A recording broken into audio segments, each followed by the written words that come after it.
What's up mga ka-homies? Another day, another project na naman tayo dito sa Torios Motorsport sa San Pedro, Laguna. So ang project natin ngayon is Honda Civic FC na 1.8.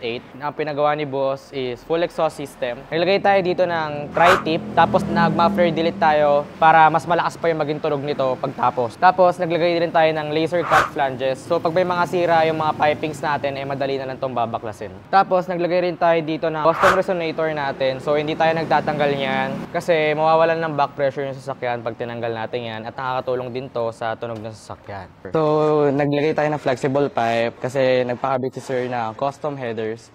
So ngayon pakinggan na natin kung ano yung magiging tunog ito. What's up mga ka-homies? So naglagay rin tayo ng air filter niya. So ang ginamit nating air filter dito, K&N. Tapos kung makikita nyo, nagpalit din tayo ng mga pipings niya. Pipings na ginamit natin dito ay 304 stainless. So ngayon pakinggan na natin kung ano yung magiging tunog.